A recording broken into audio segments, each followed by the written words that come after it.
Hey guys, it's Stephanie with jjandstephanie.com, and I asked JJ to build me a porch swing, and he did, and it turned out so amazing. I asked him to share it with you.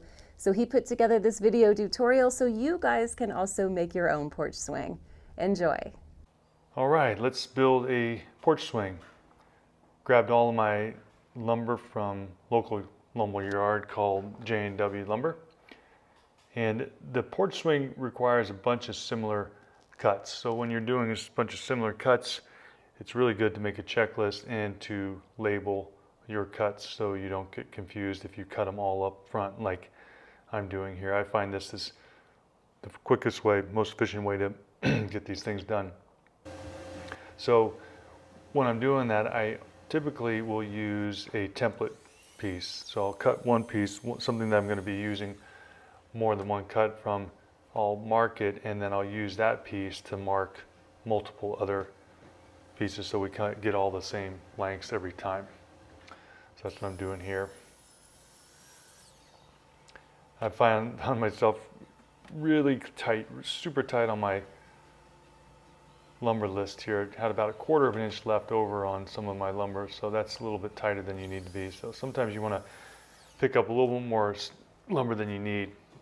Now once I've got all of my lumber all labeled up here, I like to sand my projects prior to assembly, especially when you're going to be doing something like a porch swing where you've got tight corners on the bench, and then also the armrest, so they're going to be inside corners and things like that. So sanding up early or beforehand is advantageous on a job like this.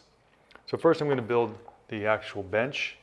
I'm just going to use a Craig jig where I got it from Home Depot, and these things are really useful when doing pocket joinery. Pocket joints are probably one of the strongest joints in cabinetry and this type of finish work. So I chose to do that. I've got about 10 pocket joints here that I'm going to fasten up there and get that all taken care of. No glue on the bench here. And then I don't want to see the butt end of the bench, so I'm going to put a little trim piece on here and then cut it to size afterwards. Whenever you're doing this type of finish work, you want to pre-drill. It's always the best practice, especially when you're going to drive in a good 3-inch wood screw here to attach the side trim pieces here.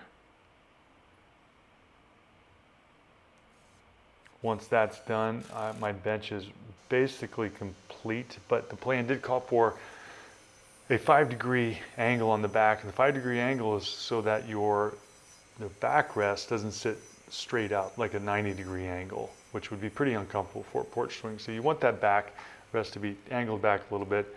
So I used my table saw to get that done and get a 5% angle there, or 5-degree angle on the back. And then the backrest is pretty basic here, just 4 pieces to it, attached with some wood screws. But the decorative part in the middle, a little more complicated, but pretty fun to do. So I'm making 3 X's here, and I just got to go back and forth with the chop saw, slowly cutting the X's down to size so that they fit nice and tight. It's pretty tough to take a measurement here. You can't really do that. You really got to just kind of lay the lumber in between there and measure it up. And then to attach the X's together, I'm using a through dado joint. And a through dado joint just means you make a dado on each piece of your joinery, and you slip them in together. And again, I just go really slow. Doesn't look like I'm going slow, but I'm going slow here because I want to make the fit perfect. So I just kind of take a sliver off at the end if I need to until it fits nice and tight. So that's a nice dry fit there. I always try to dry fit the work before we start attaching it. So I flipped it over, and I'm going to start using again the pocket jig. I already used it. I pre-drilled, and now I'm going to attach my decorative X's in on the back there. So once the back's done, we're going to need to attach it to the bench. And again, I mentioned the bench has got a 5-degree angle in the back there, so I want to get that all nice and pulled nice and tight before I start assembling it. So just going to crank that thing down, and then I'm going to throw in a couple of long 3-inch wood screws before I start attaching the 4 lag bolts. So I got 4 4-inch lag bolts in there, and I'm going to apply in the back here. I use a Forester bit to route out a nice recess so that the lag bolt head and washer will sit flush inside that recess. You see those pocket joints. I'm going to fill those up at a later time so those go away. And once your lag bolt's all nice and tight, your bench is just about done. You're just going to finish it off with an armrest on each side. And then you're going to attach the 4 eye bolts on each corner. Pre-drill it because these bolts are big, and then screw them in so that they each are equally screwed in on each side, so it's a nice look. Now you find your couple places where you find your spot on your porch, and then you want to measure your bench and then measure out 5 inches on each side so that the eye bolt that you attach to the ceiling gives you room to swing. You don't want to have the rope come in too much, so have it go out just a little bit.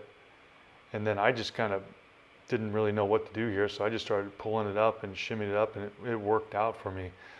A better way was probably to put something underneath your bench and set it on top and tighten it up, but I didn't have anything, so I just shimmied it and used my level and slowly but surely kept working at it, and when I finally found the right level spot, I tied it off, and that was that. If you like the tutorial and the swing, please give it a thumbs up, and also don't forget to subscribe so you don't miss any future DIY videos from us. Until next time, make it good.